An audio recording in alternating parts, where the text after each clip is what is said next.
We set up by asking the question, what do you want to people in their private lives?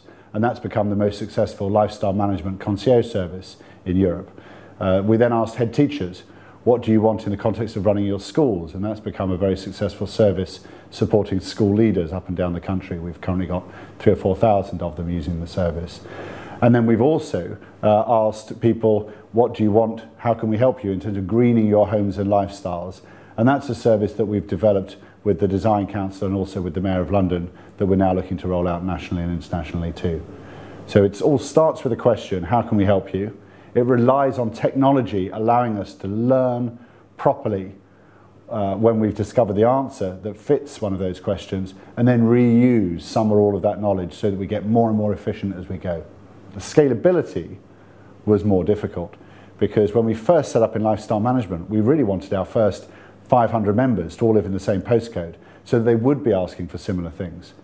But that's not the way things happened. We were offered a few articles, or we spoke to a few journalists, and the next thing we knew, we had an article in the Sunday Times and the Evening Standard, and we had members all over the country and all over London. So it took us years to recover from not being purist, actually, about our strategy. It was much easier when we came to head teachers, because head teachers and other school leaders are facing the same waves of government policy on the same timings. They're running very similarly shaped organisations with the same types of employees and the same types of customers, the pupils and the families. So there, the similarities emerged very quickly. The scalability happened very quickly. In lifestyle management, we've now got about 150,000 members, and it's working great. But it really didn't work when there were just 30 of us working hard on it. It's working very well now. There's 150, 200.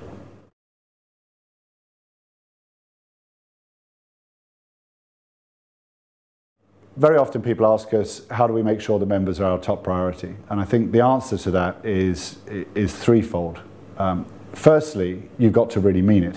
You know, many companies talk about their people being their top asset or their customers being a top priority, but actually that's not true. Their top priority is building shareholder value. Now at 10, it really is true.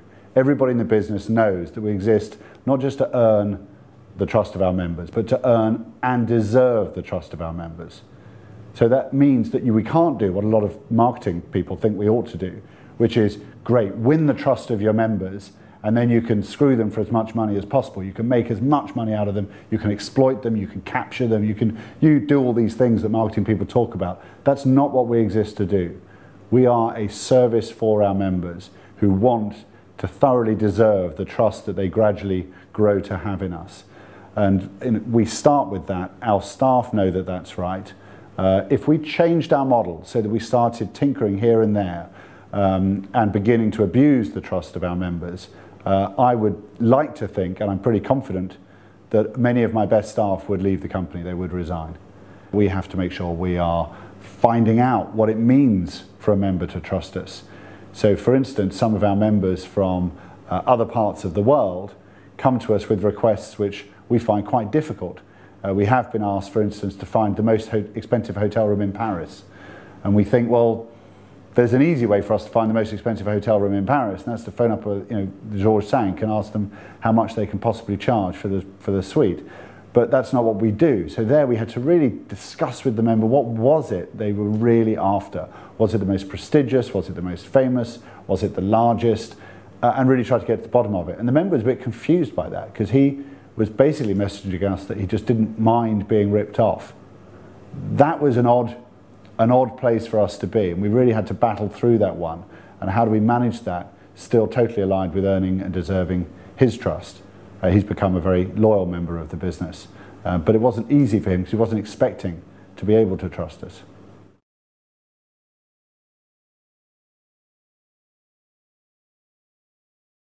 The things that were obvious to begin with actually didn't work, and the technology had to be taken out and the whole thing had to be re-engineered. So it's been a real labour of love. Over time, we've got it so it's worked really well. We've got a slightly different version of the system for our school leaders service than for our lifestyle or for our green service. But they all do a really good job. So our green service has got a rota built into it for when people actually visit people's homes. The head teacher service has to have identifiers on it, not just of the individuals, but also which schools, what kinds of other things we know about the school leader that are on the system. The lifestyle management service has to be really good at measuring success, which again isn't obvious. If someone asks us for a table at the Ivy and we're able to book it, tick, we've done a great job for the member. If they ask us for a table at the Ivy, but they're really keen to impress a visiting dignitary, maybe the Ivy is not the best place for them to go. Maybe they should go somewhere a little bit more showy. In which case, maybe the thing they've asked for isn't what they really want. We've organised something else for them instead. Is that success, isn't it? Is there a third box we have to have on the system? And how many boxes that to tick on a system start getting in the way of delivering great service and make the business less measurable because it's making it too complex? So the technology has been an extreme labour of love, but the biggest secret of our success was to build it gradually so it learned as we learned about our business. And secondly, to make sure that we owned it so that we could make all those changes in-house and be super flexible rather than having to work through outsourced agencies.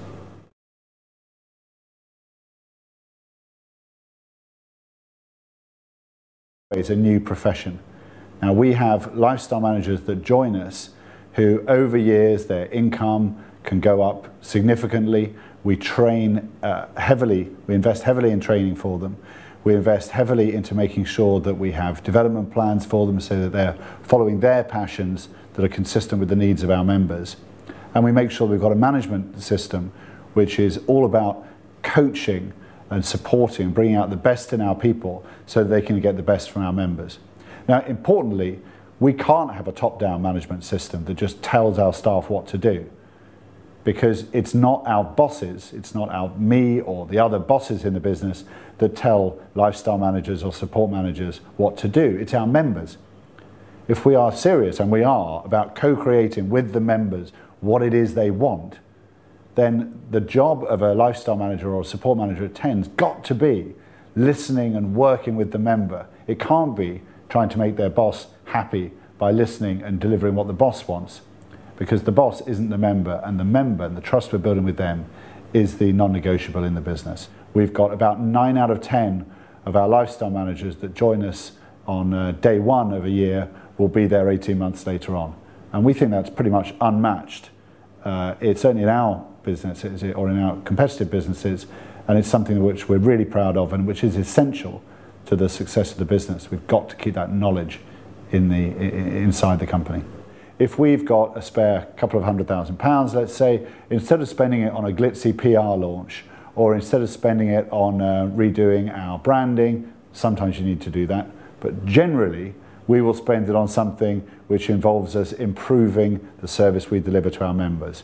So we think that of the thousands of school leaders that we've got using our school leaders service, the thousands of people using our green concierge service, the tens and hundreds of thousands of people we've got using our concierge service, those people are our marketing.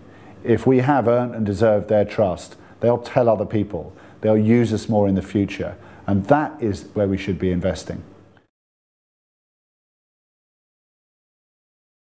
We've got to train our finance system on using pivot tables in Excel and all those kinds of things that maybe you might expect them to have that training beforehand, but if they haven't, you've got to play catch up. So the technical training, I think, is very, very important and happens.